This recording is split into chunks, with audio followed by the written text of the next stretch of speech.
Hello everyone, welcome to another episode of UWE Buzz podcast. Today we have Louise, who's an assistant service manager at Babasa and who was also a vice president community and welfare at the Students' Union at UWE here at UWE Bristol back in 2011-2013. So she has rich experience of University UWE Bristol life and our Students' Union life. So this podcast today is regarding the Black History Month celebrations. So let's ask Louise some questions and see what are her thoughts about Black History Month and mental health in the Black community. Welcome, Louise. Thank you for having me. So let's see how your role and how's your life been in this Bristol and UWE Bristol. Mm-hmm. So how's your experience? How was your experience in UWE Bristol for when we were studying here?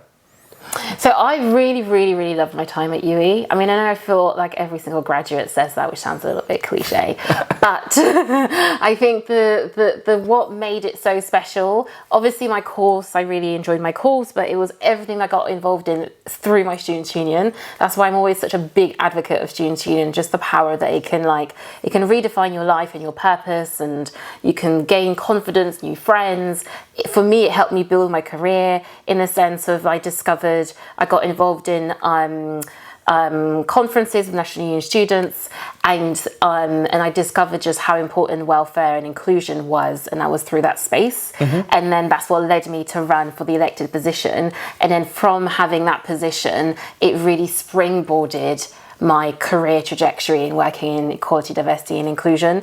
So I owe a lot to the Students' Union in terms of where 10 years ago where I was to where I am now today. So it was, in brief, your being in this position as Vice President Community and Welfare, that led to your role in Babasa and how you are changing plenty of youngsters' life today. Yes. So how has this experience been working at Babasa then? So working with Babasa is very varied, but what I love the most is that we're really genuinely working to change the lives of young people. Specifically, we work with ethnic minority young people and young people from low socioeconomic backgrounds who face multiple barriers before they even access opportunities. And so what we're here is to help them make their dreams come true, both in terms of having their dream careers to creating something in terms of entrepreneurship, which is something so needed and is something that when I was a young person, I would have loved to have. So it's just really beautiful to be able to be the person to facilitate that for the young people today. Oh, nice. So what are some of the specific challenges that Black people might face with their mental health and how are they different from what others experience, like with your life experience and such? So that's a very good question. So I think one of the biggest barriers that the challenges that young people face from Black backgrounds is kind of in terms of the racism and the microaggressions that kind of chips away at young people and at students, and that impacts definitely your psyche, which impacts your mental health, and that can have such a debilitating factor on your ability to work, on your ability to study, on your ability to sleep, and all this kind of thing. So for me, microaggressions are such a big part, and that also can be in within the workplace and within social settings. So it's very far-reaching in terms of the impact and space that it takes up. And are there any misunderstandings in the Black community regarding the mental health? How it is perceived or how it's acknowledged, or how can we change that if there is some misunderstandings in the community? So it's a hard one, because I know that within some communities the word mental health as a starter point doesn't exist in vocabularies. So that also makes it quite hard in terms of the naming it truly of what it is. There's extra stigma within Black communities about talking about it openly. There's that external facing pressure of Black people are resilient and they can just take on anything and everything. And actually, we're all just human and we all have their limitations. And so it's difficult when there isn't a norm of a lot of having that kind of first conversation of this is what I'm going through. I need help and support. So stigma in terms of having those conversations, and then stigma in terms of the language around talking about mental health. Because otherwise, if you don't have the language and the words, it's really hard to work out vocalize what you do next. So you spoke about stigma and support. So how can we make sure that black people, the black students that in our UWE Bristol, who are part of our student union and around UWE Bristol, how can we make sure that they feel supported and included in the community?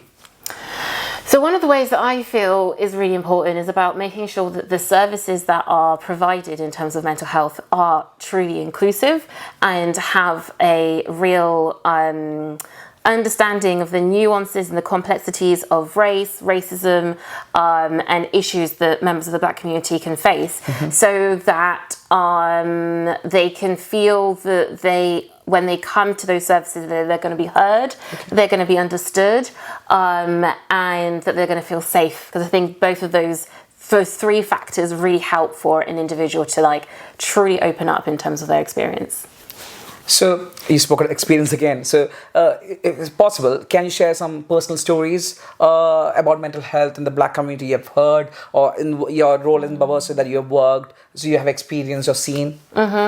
So I have experience in terms of when that intersection happens in terms of like race and mental health, and that was when in one of the workplaces I worked in, when I experienced racism and just the sheer impact that it had on my mental health in a very kind of crushing way, because I think when racism plays out, it impacts, it's basically a very personal attack on your identity and you as a person, which is which is a very deep kind of thing when someone's like, I don't like you because of this, and so it can really, I remember very specifically that it really kind of like crushed a lot of my spirit and my sense of connection to the world and to the people around me, and then rebuilding that was really, really hard.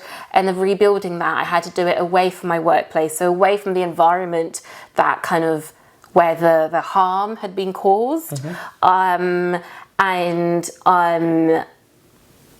which was very challenging. I'm sorry that you went through that. It's always difficult to open up and talk about it, whatever thing is, especially about mental health, and I'm sorry that you faced it. So what are some ways we can provide mental health support that takes into account the unique experience and culture of the black individuals in our UWE Bristol community? So I think the baseline would be about like when people come forward sharing their experience, that you believe them the first time. I think a lot of the time, especially when experiences of like race and racism and anything within that space, that there's always, you really have to like justify your experience in sense of like, well, did it really happen, or did they really say that, or but they maybe didn't mean it in that way. And so that first initial to believe their experience for what it is, for how they experienced it, rather than like what you think, like, oh, but it shouldn't be that much of a deal. Actually, that's the baseline starter of like actually taking that story seriously and like taking action afterwards, because a lot of the time it feels like you have to fight for your own existence and validating your own experience, what you've gone through, which is like sometimes it's like you spend more time doing that than actually dealing with someone like said this to me and it was completely out of order. So yeah. Okay. So now, how does being a man or woman affect mental health in the community, or are there particular issues with black women in the community in mental health? Because this year, the theme of Black History Month is saluting our sisters. So what are one of the key issues regarding mental health that black women faces? So I think in two parts. I think firstly it's really important for us to look at mental health in the black community and also looking at it through the lens of like within gender neutral language, in terms of that kind of encompasses the full community sphere. And then in terms of the experiences of black women, I feel like black women specifically feel like they have to shoulder like a lot in terms of like the burdens and pressures of life and the world. And again, there's always that kind of like that kind of perception of like the strong black woman, like the woman that can like handle everything, both in terms of within the family home and within the workplace and within like social spaces, and I think like really crushing that ideal that we're kind of these invincible beings. And that if we hold and carry just a little bit more, that it'll be fine. Because actually, we all have limits, and so I think that kind of resilience is really a beautiful trait. But I also think that it shouldn't form someone's like whole identity, because I think that's when it becomes absolutely real damage. Yeah. So, can you tell us about some remarkable Black women that you have seen or who have inspired you regarding mental health or in your personal life or someone like that? So someone who inspires me since ages has been Lady Phil. So she is a LGBTQ campaigner, and she co-founded UK Black Pride. And the reason why I really look up to her as a leader within the Black community, and especially as a Black woman, is because she is so she holds her values on her sleeve. They're so clear. They're so unquestionable, her values, and she takes her community with her in terms of the work that she does, and what she's been able to build in terms of offering a space for Black LGBT individuals across the globe, really, I think is really, really remarkable, and does it so selflessly. But also I know there's a lot of hard work that happens behind the scenes. And so, I just really admire her for just her everything of how she carries herself. So, that's amazing how someone from like that can inspire you. Now, what can people who aren't part of the Black community, like me or all us, do? We can do that be helpful and supportive when it comes to mental health? So I think with mental health, everyone's mental health is different. Even if for example, you and I could experience depression, but it'll look different depending to person to person. Person to person, past experiences, what our toolbox looks like. So in terms of being there for individuals who are experiencing mental health, to really just take the time of asking them what do they need, because it's such a case-by-case situation. And how can I be there for you, and sometimes it's just a question of listening and sitting beside them, and obviously there's times where it's the advocacy on their behalf, but for the first bit is always asking them what do you need, how can I be there for you, and to really be I hear you. And sometimes it's not always about fixing everything. You can't always fix someone's mental health, but it's just about just being there. I'm here, and we're gonna get through this together. Because I think that for me, that's been the most powerful things that I've had from friends of you're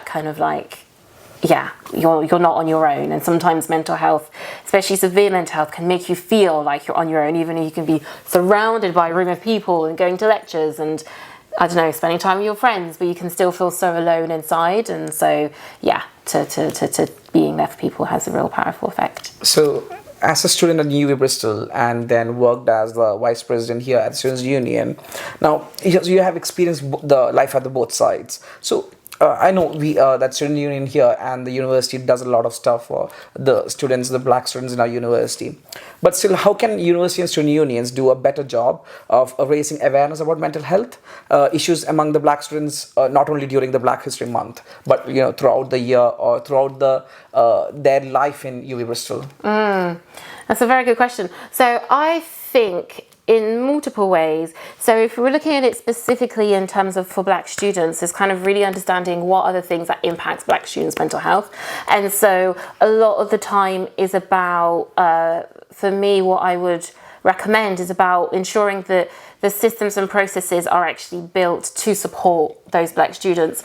And when individuals, for example, raise issues in terms of race or racism or microaggressions, that they are kind of dealt with effectively, so they can be kind of the sooner they're addressed, the better it is for an individual's mental health.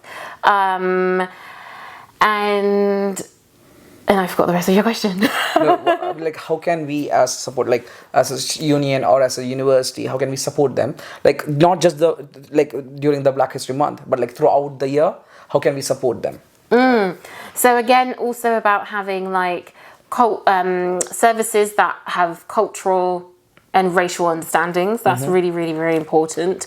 Both in a sense of having more Black practitioners within the mental health services, so people with that lived experience that can bring that into their practice when they're engaging with students and young people, but also about bringing that kind of like cultural nuances into their work and into the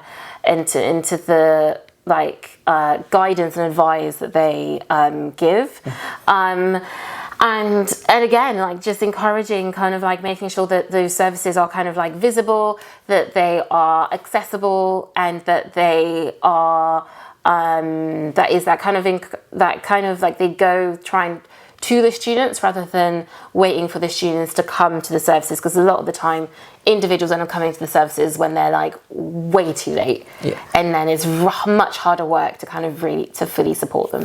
Completely agree to your point, because one of the key issues that we at Students' Union, me and my other presidents, we see is that students come to us with issues at the last minute, where sometimes it's too late for us to get involved or raise the concerns. So what is one message you would like to give to students about addressing the issues? You earlier mentioned you addressing the issues. So about not just mental health, but everything in the community. As a student in UWE Bristol, what message would you like to give to students?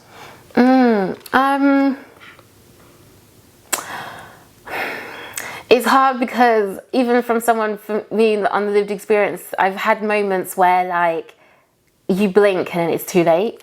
Does that make sense? And so sometimes even with all the best will in the world, where you're like, I'm going to address my mental health early, sometimes when you're in it and life happens, it's just really hard in real time. So I guess my message would be to the friends of individuals who are experiencing mental health, and in terms of like checking in with your friends and being there for them, and like noticing any kind of like changes that may happen, because from experience, like the support around you is like such a lifesaver. You know, that friend who's just there like, I haven't heard from you in a while. Like, are you okay? Like, and then like, do you want to go for coffee? Or even just like, if you want, like, please know that I'm here, and making it as an invitation, even though sometimes when you're going through it, you don't have the energy to be like, oh my God, yeah, I'll see you on Tuesday, can't wait, because you're just so exhausted just trying to exist.